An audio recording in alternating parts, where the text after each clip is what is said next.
Мұра зияткерлік мектебіне қош келдіңіздер. Сіздерді Мұра зияткерлік мектебімен таныстыратын боламын. Мектебіміздің кіре берісінде күзет бөлімшесі орналасқан. Міндетті түрде қазіргі таңда әрбір ата-ананың кіріп шығуы және оқушының кіріп шығуы терең бақылауда. Мектебіміздің ауласы толық қоршалған. Балалар мына үзіліс уақытында сыртқа шығып кету қаупі өте қатаң сақталады. Себебі көшеге де қазір көліктер көп жүреді, сондықтан да бізде балалардың қауіпсіздігі үшін міндетті түрде қауіпсіздік жүйесі терең бақылауда. Мектебіміз толыққанды мына камералар жүйесімен жабдықталған. Мектептің іші және сырты, асханасы барлығы толық камерамен, бейне бақылауменен бақыланады және ол сақталып тұрады. Қандай да бір оқиға болсын, керек десеңіз балалардың мынау жүгіріп жүріп құлап қалғанның өзін біз камерадан қарап, қалай құлап қалды, біреу итерді ме, ойнап жүріп құлап қалды ма, соған дейін анықтай аламыз.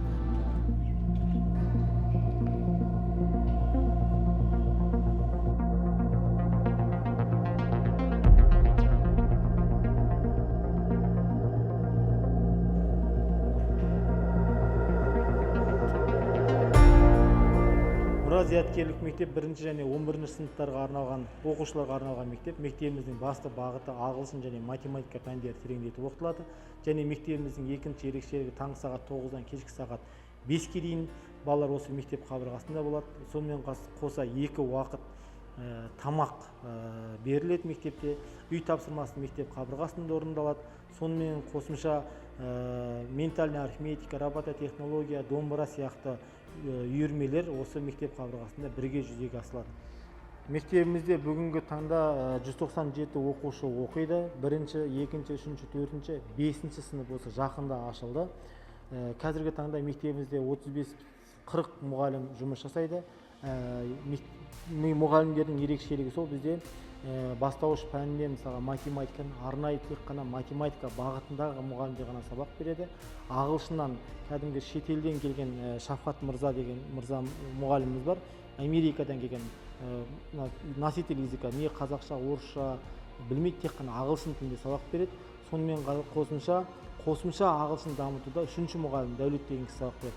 Бұны айтып отырған себебі, мысалға 4-ші сыныптарда бір ағылшын пәнінен 3 мұғалім сабақ береді. Яғни негізгі стандартты орындау бағытындағы 1 мұғалім, қосымша Дәулет ағай және онымен спикинг клабты дамыту мақсатында Шафқат носитель языка береді.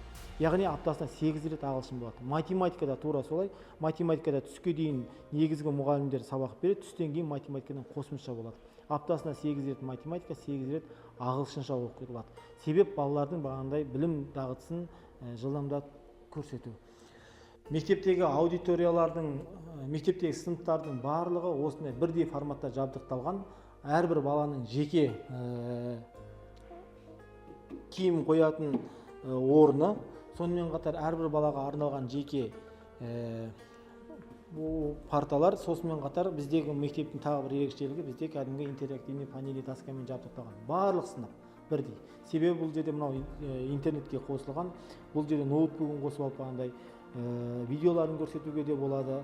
Сонымен қатар бағандай жазуға да болады. Бұл өте мұғалімнің уақытын үнемдеуге өте жеңіл. Және әрбір баланың өзінің жеке мынандай бутылкаларын бердік, су ішуге арналған, ол жерге аттарын жазып қойғанбыз. Яғни әрқайсысы өзінің бутылкаларымен су ішеді. Күнде ертеңгісін сабаққа келерінің алдында біздің медбике осы бутылкалардың барлығын тазалап, оларға кәдімгідей су құйып береді. Мектепте кәдімгідей фильтр орнатылған арнайы су жүйесі бар. Сосын екінші тағы да бір айта кететін жүйе, мектебімізде балалар сумка тасымайды. Яғни олардың барлық оқу құралдарының барлығы осы мектепте қалады.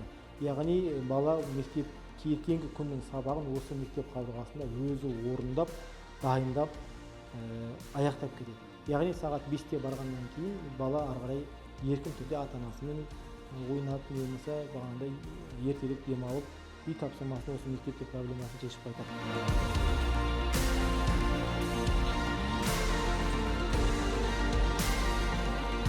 Мектебіміздегі тағы бір айта кететін ерекшелік, бұл біздің Book Reader деген құрылғымыз. Бұл жерде барлық кітаптар жүктелген. Қарап тұрсаңыз, міне көрініп тұрған ана тілі, музыка барлығы осы бул ридердің ішінде. Бул ридердің ерекшелігі бұл міндет кәдімгі медицина сарапшыларының менен нұсқауы бар. Бұл ешқандай көзге зиян емес. Қанша қарасаңыз да бағанағы баланың көзіне еш зиян жоқ. Және бұның ішіне барлық кітаптарды біз жүктеп қойғанбыз. Мысалы ана тілін басып қалатын болсаңыз, ана тіліндегі өтілген тақырып осылай тұрады. Яғни кейбір кезде мынау бағандай кітапты ақтарып алып салып оның ішіндегіні қайта қоюға қарағанда бұл электронды жүйе өте жылдам және баланың жұмыс жасауына ыңғайлы. Бұл әрбір балаға 197 бала оқиды, 197 балаға жеке бул ридер берілген. Мектебімізде мынау фильтрленген су жүйесі бар, яғни бұл жерде кәдімгідей балалар өзіне несін келеді, бағана өздеріндегі бутылкаларына келіп, өздерінің суларын құйып алады. Немесе ішкілері келетін болса, осылай басып ішеді.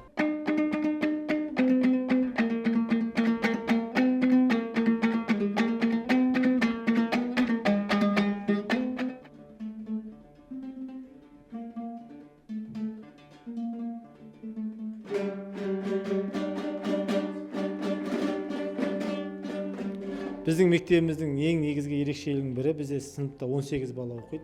Мына біздің домбыра сыныбы әр балаға бір домбырадан, Тараз қаласынан арнайы тапсырыспен алдырған домбыраларымыз бар. Домбыра бізде пән ретінде өтіледі.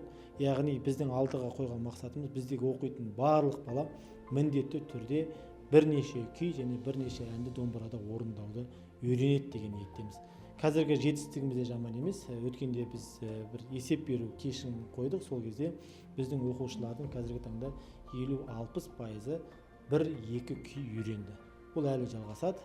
Бір 2-3 жылда Мұрат зияткерлік мектебіндегі оқыған баланың барлығы домбыраның құлағында ойнайды деген мақсатымыз бар. Оқушылардың қауіпсіздігін қамтамасыз ету мақсатымызда мынау кафельдің қыры өткір қылыш сияқты болады, балалар құлап жарақаттанып қалмасын деген ниетпен барлық лестницаларға толыққанды кілем төсеп қойған. Мен сіздерге қазіргі бір сыныпты көрсетейік. Бұл бізде қай сынып? 3Б сыныпта қай сабақ болып жатыр? Ментальды арифметиканың сабақ болып жатыр. Әрбір балаға арналып ментальды арифметиканың осындай құрал жабдықтарымен жабдықталған, және мұғалімнің өзінің ментальды арифметикасының жабдығы бар. Ментальды арифметика негізі 4 және 16 жас арасындағы балаларда үйретіледі. Бұл есте сақтау қабілетін, сонымен қатар балалардың жылдам ойлауын, жылдам есептеуін дамытуға өз септігін тигізетін болады. Бұл екі әдіс арқылы есептелінеді. Біреуі осындай абакус атты құрал арқылы есептелінсе, енді бір түрінде балалар ментальды түрде ауызша есептейтін болады. Осы ментальды арифметикадан Шымкентке біз бірінші рет жарысқа бардық. Еш жерде ментальды арифметикаға қатыспаған, өзіміздің мектепке келіп үйренген балалар Шымкентке жарысқа барып, халықаралық жарыстан 2 баламыз бірінші орын, 1 баламыз екінші орын алып келді. Болашақта бізде ментальды арифметикадан халықаралық жарыстар көп. Осы оқушыларымыздың барлығы сол жарыстардан топ жарады деген ойдамын.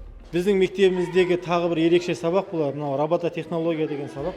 Қазір робототехнология деген бұл енді баланың моторика, методикасының дамуы, сонымен қатар мынау заманауи ғылымның бастауы деп айтсақ болады.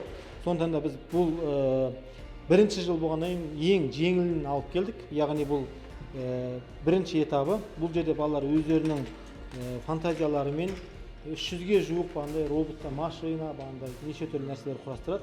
Мына жерде кәдімгі арнайы планшеттер бар. Осы планшеттегі жасалған жүйеге байланысты оқушыларымыз сұрайды. Неге бұл жерде көріп отырғаныңыздай, қарасаңыздар, мына жерде 10 партамен 10 робототехнологияның жабдықтарын жасадық. Себеп біздегі балалардың саны 18 болғаннан кейін робототехнологиялық жұмыс бұл командалық жұмыс. Әрбір 2 балаға бір планшетпен бір робототехнология ұсынамыз. Сонда көріп тұрыңыздар, міне әр қайсында жеке-жекеден қалыптасқан. Яғни біздегі сыныпқа келген кезде бір бала бүйтіп мынандай құрылғы жетпей қалды деп отырмайды. Әр екіден бір сабақта 90 минут бойы аптасынан бір рет осындай робот құрастыру жұмыстары жүріп жатыр.